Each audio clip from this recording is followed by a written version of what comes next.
to a bad start. I thought I lost the clicker. There it is. All right. How are we doing? How am I doing? How am I doing? All right. Too many things to put together here. Bear with me just a sec.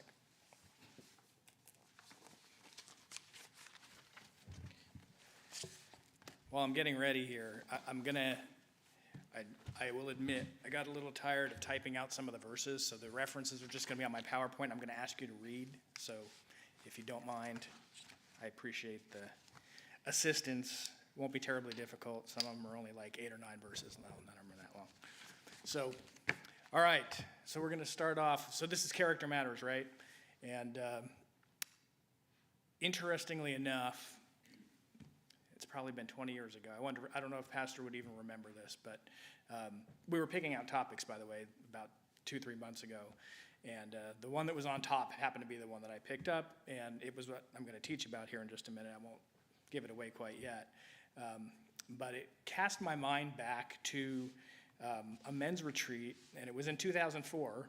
I remember the year because it was about 4 days after I was saved. So an important time in my life, and I'd already been planning to go to the men's retreat, and we were doing a discipleship class with the Mossmans at the time, and that was the night that I came to know the Lord. Like, it was like the Monday night before we went to this men's retreat, and Pastor may or may not remember this, but he was teaching or doing a presentation, if you will, at one of the men's retreats in one of the sessions, and the whole thing was about blank man, like the blank man. So, the gracious man and all these other ones. Well, Pastor was teaching on the angry man, which, if you know Pastor at all, Pastor's not the angry man at all. So I didn't feel too bad when I grabbed this particular topic. I thought, no, if Pastor could do the angry man, I can do this, even though I may not be the poster child for it. So anyway, so we're going to start with a little quiz.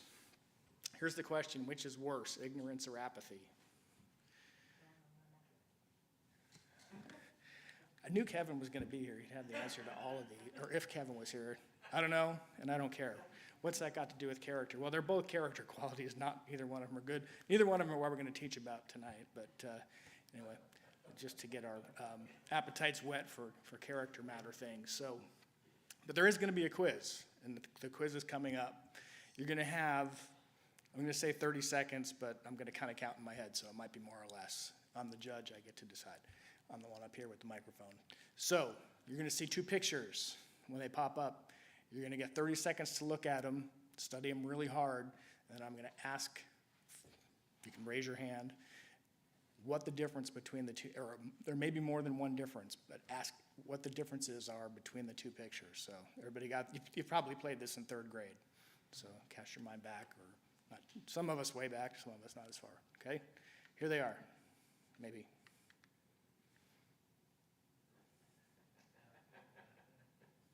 Study really hard. Let me see some Snickers. Okay, I'll give you 10 more seconds. Look really hard. All right, time's up. Anybody want to raise their hand and volunteer? What's the difference? Phil? One is half full and one is half empty. Which one's which?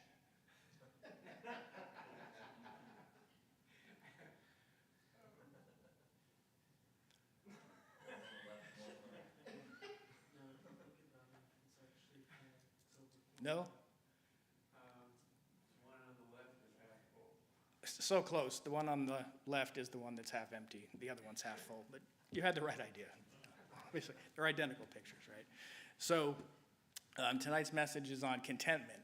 And obviously that glass half full and glass half empty is one of those things that you want to determines the contentment that somebody might have in their life. The answer to that question, what's this glass look like, is a test that you could maybe give yourself. Now, we have a joke at work, so as most of you know, I'm an insurance underwriter, and insurance underwriters get paid to imagine worst case scenarios and try and avoid those. So we're always constantly kind of going into the worst things that could happen. So not only is that glass half empty and not half full, but it's probably also poisonous, and if you spill it on the floor, it's going to wreck your floor. We're going to have to replace it and all kinds of other things. So anyway, it's one of those occupational hazards to be an insurance underwriter. So anyway, contentment. Let's look at a couple of pictures. I like pictures. So we probably have a notion of what contentment is or being content is in our mind. So as we kind of loop through some of these pictures, think to yourself whether or not this is a picture of someone or something that's content. So we have a very comfortable cat here. Now, I would argue that this cat is not content, and I'll tell you why when we get there in just a second. But it kind of looks like you might think that cat is content. By the way, that's not ours, but we have one that looks just like that, and he sleeps just like that sometimes. This is a picture of Mr. Hilt from his younger, no, it is not. If you can't see that all that well, that's a guy with a bunch of $100 bills. He's got a big smile on his face. He's sharply dressed. So some people might look at this man and say, hey, he's content. Now, whether he is or isn't, I don't know, but just based on outward appearances, we can't tell. This guy, I don't think anybody would argue, this is like, I don't know, this is Luke when I tell him he can't play Xbox anymore. This gentleman does not look content at the moment. Again, we don't know his heart, but probably look at that and say, no, I don't think he's terribly content. Let's see who's next. Oh, there's Luke playing his Xbox with somebody else. Now, those guys look like, might be a little overly content. They actually look like they're unconscious. Probably been playing a little too long. And some people might look at them and say, yeah, they're pretty content. This guy, he's got the polo shirt on. He's got probably a fancy watch. He's navigating his yacht. Could use a haircut, but other than that, it looks like he's got it all together. So some people might look at him and say, yeah, he's probably content. He's got a kind of a content look on his face. Oh, this is a rare shot. This is the Seahawks in the end zone. It's from a couple years ago. You could see number 3 in the background. That's Russell Wilson, so we know it wasn't last year. But those guys look pretty content right about now. But, did they win the game? Did they lose? Who knows? But that's probably just fleeting. But right there, they look kind of content maybe. And that might be a worldly picture of what people would consider content, somebody sitting on a beach and meditating. So these are all kind of just some examples of what the world might say are content or discontent people. But obviously, as we study the scripture, we know that there's more to it than that. And so we want to obviously take a biblical approach to this. So let's talk about contentment as it's defined or as it's described in the Bible. Sorry, I've got this whole thing printed because I'm like old-fashioned, but I have to keep flipping the pages, otherwise I'm way behind you guys. So there we go. Sorry about that. All right, so our working definition will be this: realizing that God has provided everything I need for my present happiness. Okay, so that's just what we're going to do. You could probably offer others that would be just as valid, but since I'm up here, we're going to use this one, and it's focused on God and His provision and everything that I need for my present happiness. And we're going to talk about happiness in a minute. We've got another slide that kind of shows that, but this is the biblical view of contentment. A couple other definitions that I found that I thought might be interesting to look at. Webster's 1828, arresting or satisfaction of mind without disquiet. And you'll notice in that definition there's an absence of God. So I'm not going to necessarily say that it's not a valid definition, but it's missing a piece that for us as Christians is very important. And then I went to the source of all truth and knowledge in 2023? Wikipedia. A relatively positive emotional state of satisfaction and inner peace. So this is, a great worldly definition of what people think it might be, but there's obviously an absence of God. I found it interesting that it's a relatively positive thing. Contentment should be a lot more than relatively positive. I'm not sure how much more you can get to. An emotional state, which we're going to look at in a minute, but contentment's really a spiritual state or a spiritual character trait of satisfaction and inner peace. I'm not sure exactly what inner peace is, but it's that worldly view of, everything's cool, right?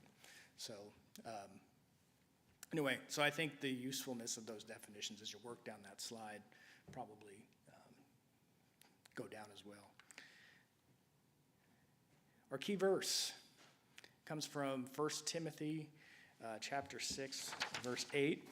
And having food and raiment, let us be there with content. And if you're looking in the Bible and you want to find like the content or the contentment chapter, 1 Timothy 6 is a pretty good one, at least the first half of it.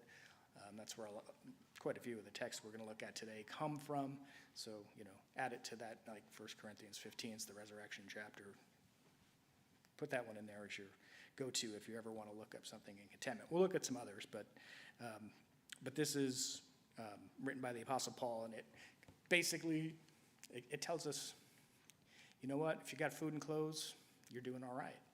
And certainly it's not saying that that's all we need and that we aren't going to have other things in our lives, but this is those things that we absolutely need, and if we've got those, we need to be content.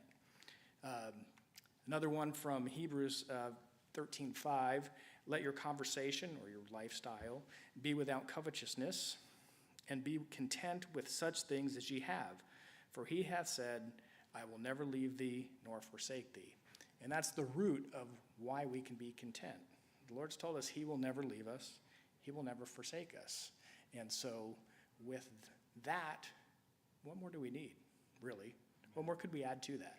That would be an improvement. So kind of take those as our key verses for tonight's, the rest of what we're going to look at. I mentioned that contentment and happiness are not the same thing. So I put it on a slide so that I could say contentment and happiness. Now it's in writing, so it's more authoritative, right? But they are not the same thing. And I know you're going to say, wait a minute, we just looked at a definition for contentment and it had happiness right in it, right? Just in case you forgot. Realizing that God has provided everything that I need for my present happiness. So what does that exactly mean? What's the difference between contentment and happiness, and how can we define contentment with the word happiness if it's not part of it? Well, think of it this way, maybe. So we're going to call this, does anybody remember like math when they were in third grade? That line goes both directions to infinity. Sometimes there's a zero in the middle. Did I bring back bad memories for anybody? It's kind of a flashback there. So it's kind of a spectrum, if you want to say. And we have days where our happiness, if you will, is maybe high. Like the day we get this shiny, new, gray sedan-type car. Now, those of you who are paying really close attention or have good eyesight, you'll notice this is not an American car because the license plate's on it's from somewhere else. So, we wouldn't have this here. But, you ever drive by a dumpy-looking car and you're like, that car was new one day. It had a sticker on it. Somebody drove it off the lot, and now look at it. If you want to look at my truck in my driveway, you can kind of see how things go downhill. So our happiness is probably high on this scale when we buy that brand new car, right? It brings us joy. But life happens. And this is probably one of the insureds that I wrote that I said, these people are probably going to have an accident. And sure enough, there they are, laying upside down in the middle of the road, and probably not the driver or the owner's happiest day of their life. So happiness kind of goes along this line of spectrum from one side to another, but contentment is, as I mentioned, it's a spiritual characteristic that we have, and it should act as an anchor where we're kind of right in the middle, and that's where we always want to gravitate to. The Lord's constant, our contentment should be constant as well. So I don't know if that illustration helps at all, but that's kind of how I differentiated between those two things. All right, since we are talking about contentment in the Bible, probably a good idea if we go to the Bible itself and look at how God has demonstrated the idea of contentment in his word through his actions and some of the things he's done or he said through his word. So I think for the first few of these, I've got the verses totally spelled out, so I'll go ahead and read them. But toward the end, we get to just references, so I'll start pastoring you to help with the reading. So we'll look at 6 or 7 or 8 of these. I think there's actually 7. Any questions? Anybody have any thoughts on any of this stuff so far? It sounds like attitude is an interesting component of being content. Even if I crash the car, but if I'm still alive, that'd be positive. Yeah, like many things in life, it's a choice. This isn't something, we'll talk about this a little bit, but it's not how we feel all the time. It's definitely something that you have to be intentional about, and the more that you're intentional with it, I won't say the easier it becomes, but the more, like any spiritual characteristic that you can grow, then absolutely. So yeah, an attitude is a huge part of that, being either open to doing that or just putting your mind to, I'm not going to let this bother me. And does that come easy to anybody? I'll be the first one to raise my hand. All right. God's example. And God saw everything that he made, and behold, it was very good. And the evening and the morning were the 6th day, Genesis 1:31. So in this, we see God created. It took him one full chapter. I think that's the last verse in Genesis chapter 1.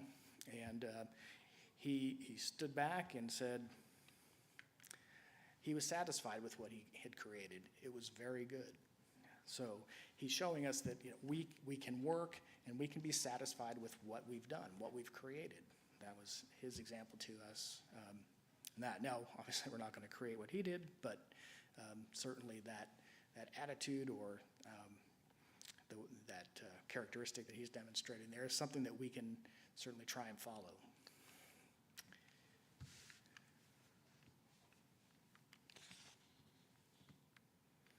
Is this set to double click every time? Oh, it's probably just me. This is one we actually just, like Luke and Gavin and Liam, this should look really familiar because I think we just studied this particular verse like last week. They're all looking at me like, no, we didn't. It wasn't. Maybe not this last week, the week before that. I failed. I taught the lesson. They don't remember. It's only 10 days later. And Abraham called the name of the place Jehovah Jireh, as it is said to this day, in the mount of the Lord it shall be seen. Genesis 22:14. Does it ring a bell now? Yeah. Remember I sang the song even from VBS like 20 years ago? You guys weren't even born yet. Jehovah Jireh, my provider. No? Not clicking for anybody? Pastor's probably the only one that was even around at that point. So we all know that's that passage from the Bible that where I should make Gavin. No, I won't. Where Abraham took Isaac up at God's request to offer him for a sacrifice, and God provided a lamb for him, and he called that place Jehovah Jireh, or God will provide. So God demonstrates that he can provide it. That was, if you think about that, as a dad, that was a very tough situation for Abraham to be in, and God certainly did provide there. And this next one is one that we quote often at times of loss. The Lord is my shepherd, I shall not want. And a lot of times you kind of read through that because you're kind of looking at that whole particular psalm in its total. But just that one verse there, out of the context of maybe at a time of loss, but the Lord is my shepherd, I shall not want. Period. End of story. We don't need the rest. I shall not want.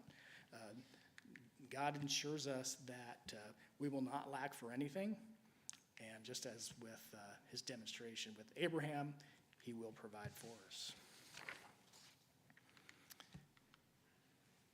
Matthew 8:20, and Jesus said unto him, the foxes have holes, and the birds of the air have nests, but the Son of Man hath not where to lay his head.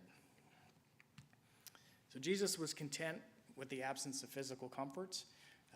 He didn't have a fancy home. He didn't even have one. He was traveling most of the time, probably many times was not physically comfortable, yet at least I've never read a passage where he complained about that circumstance. I don't think that, you look all you want, you're not going to find it, but he was content to not have any of those physical comforts that actually many of us probably take for granted.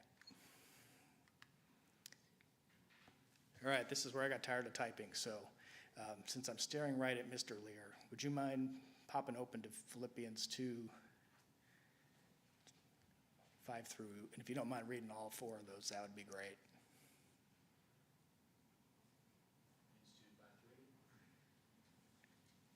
Let this mind be in you, which was also in Christ Jesus, who being in the form of God, thought it not robbery to be equal with God, but made himself of no reputation, and took upon him the form of a servant, and was made in the likeness of men. And being found in fashion as a man, he humbled himself and became obedient unto death, even the death of the cross. Excellent. So, in that passage, we see Jesus was willing to leave heaven, serve and live among humanity in order to save us. I think we're going to be or just even view heaven from a distance for the smallest fraction of a second you can imagine, and there's no way any of us would ever come back under any circumstance. Well, Jesus left all that to live amongst us for our benefit. Matthew 6, 25 through 26. Luke, you want to read that one for us?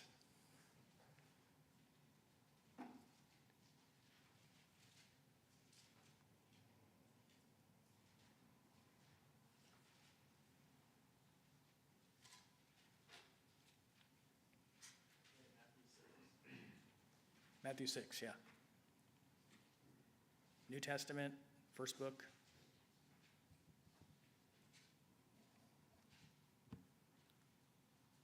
Therefore I say unto you, take no thought for your life, and ye shall eat, or what ye shall drink, nor yet for your body, what ye shall put on. Is not life more than meat, that the body than raiment? Behold the fowls of the air, for they sow not, neither do they reap, nor gather into barns, yet your heavenly Father feedeth them, and ye not much better than they. All right, so Jesus here is assuring the disciples that God the Father is going to provide for their needs. And if he cares for the birds, if he cares for things that are not as great as we are, then why should we even think about it? All right. Philippians 4:11 through 13. Mr. Hilt, I know you know verse 13 by heart.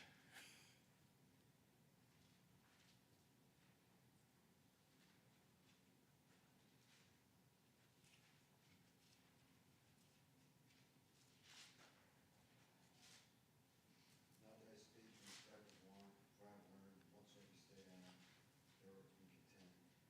I know both how to be abased and I know how to abound. Everywhere in all things I am instructed both to be full and be hungry, both to abound and to suffer need. I can do all things through Christ which strengthens me. All right. Christ enables believers to be content in any circumstance because he is with us. And I knew that Mr. Hilton knew that because, is that okay if I tell him? It was what he put in his high school yearbook. It was Philippians 4:13, if I remember the story right. Awesome. You don't want to read what I put in mine. I don't think I did anything, but.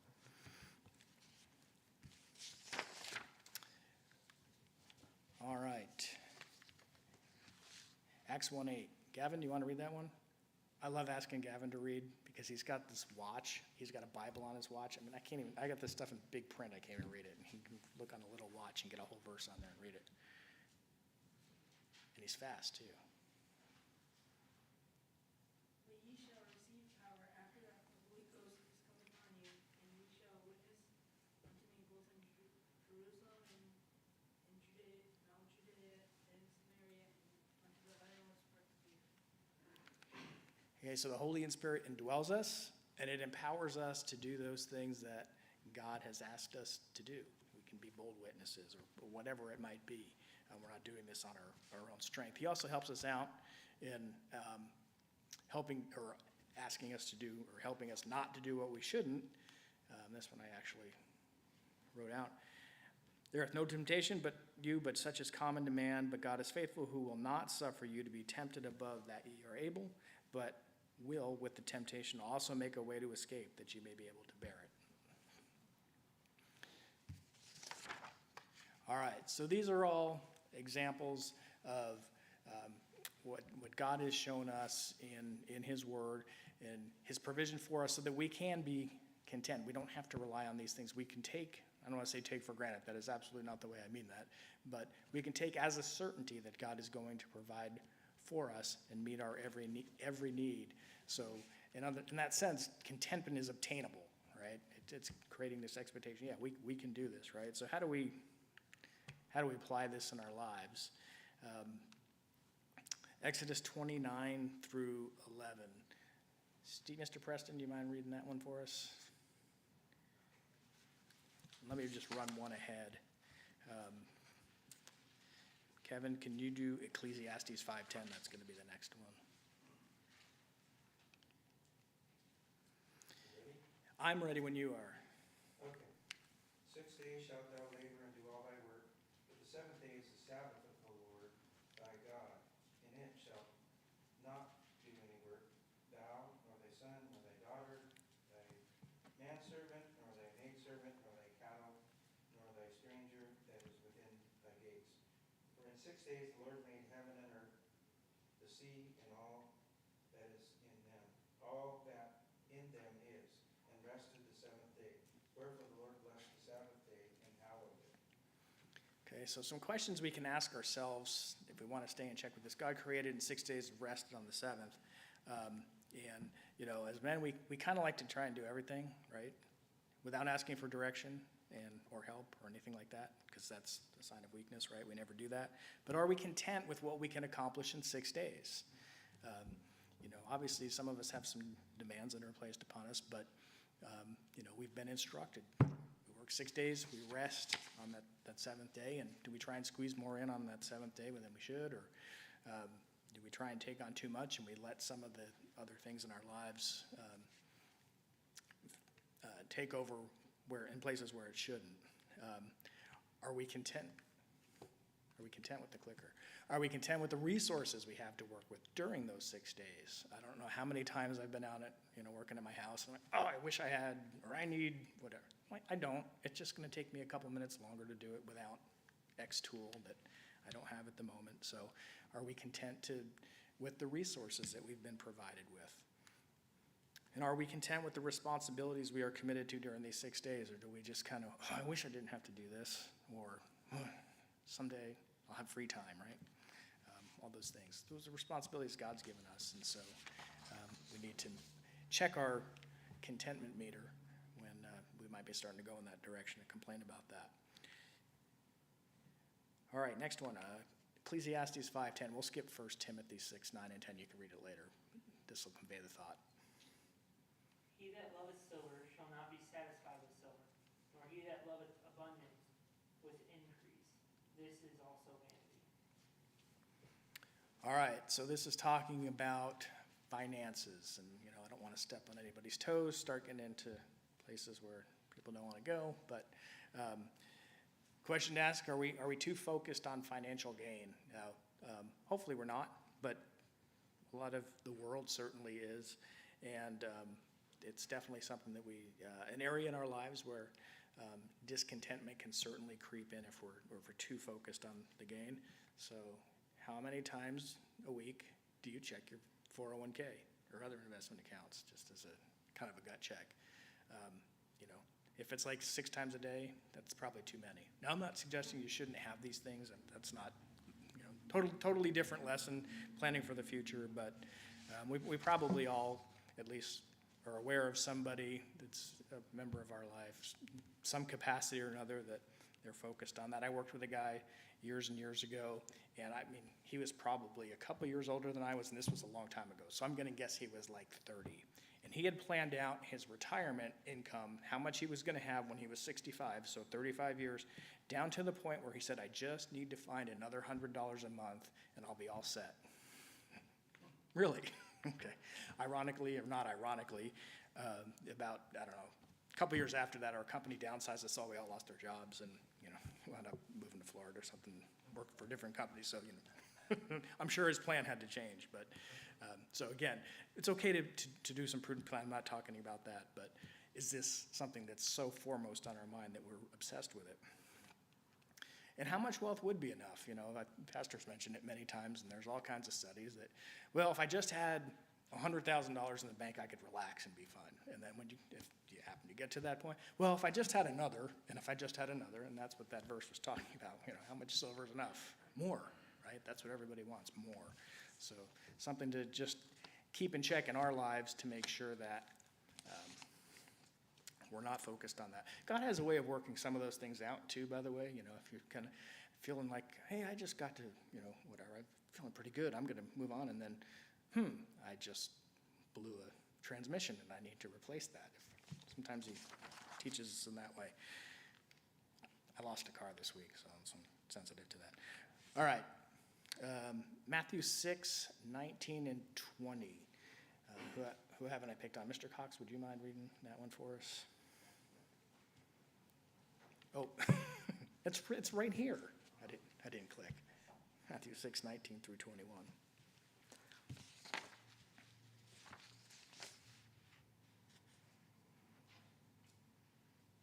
Lay not up for yourselves treasures upon earth, where moth and rust doth corrupt, and where thieves break through and steal.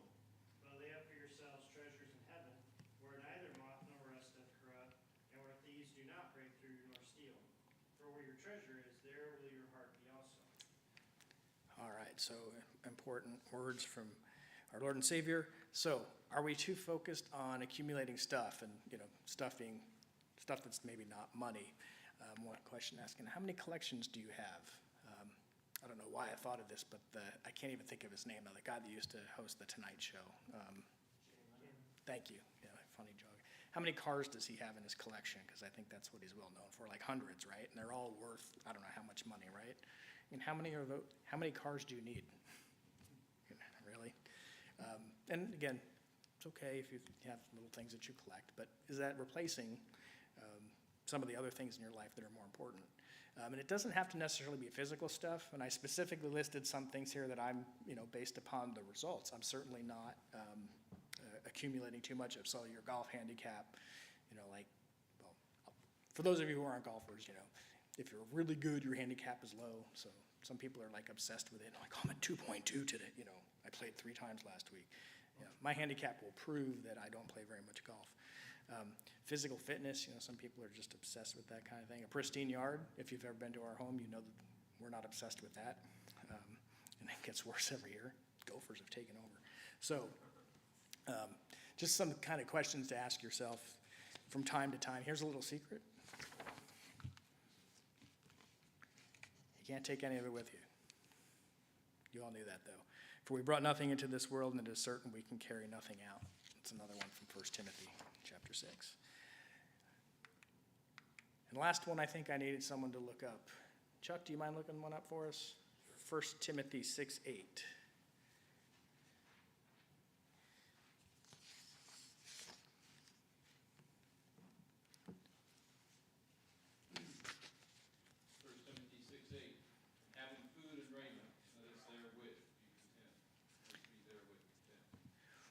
So what do we really need?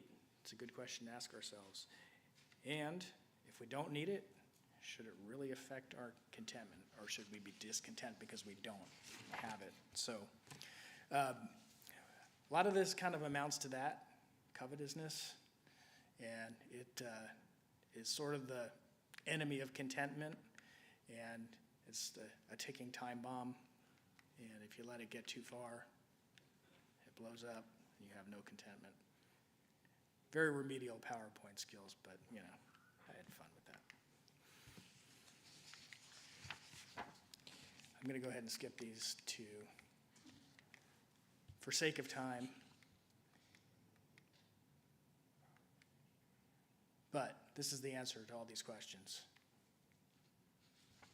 G-O-D. All right. So here's a couple of pitfalls. Anybody know what that is, that picture? Kevin? Pitfall Harry. Pitfall was a video game from when I was a kid. You can tell it was from when I was a kid because, like, the rope he's swinging on there is like blocks. The graphics are great. You would just run, and then you would sometimes fall into the pit, which is what you can't even tell, but that underneath there's a scorpion, I think is what it was, and if you fell into the pit, you get stung by the scorpion. But you could fall into the water too, and You would just like go from screen to screen running. Anyway, pitfalls, things you don't want to fall into.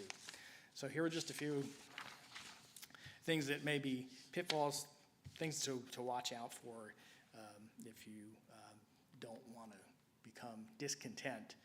Focusing too heavily on outcomes. So what I mean by that, I'll use another example from my life. So I do a garden most every year, and the best gardening advice I ever got was from our next door neighbor, Linda Grove. She came here for a while before she passed away, and her advice to gardening was this: oh, you just do whatever you want to do, and if it works out, it works out, and if it doesn't, it doesn't. Well, I'm not like that. I'm very much outcome oriented. So the first year I had this garden, we had to reclaim it from part of our pasture, and so the soil wasn't that great, but we got stuff to grow, and I was very excited. And late August, stuff was just starting to come on, and we were about ready to harvest it. We got home from we were at Master Clubs even, I think. Came in Thursday night, pulled up, and the headlights kind of shone out on the garden, and about 8 sets of eyeballs are looking back at me, and in chorus, they said, "Thank you for planting us this salad bar. We very much enjoyed our dinner tonight." Next morning, I go out, and everything's gone, because we have a lot of deer. So, note to self, build deer fence.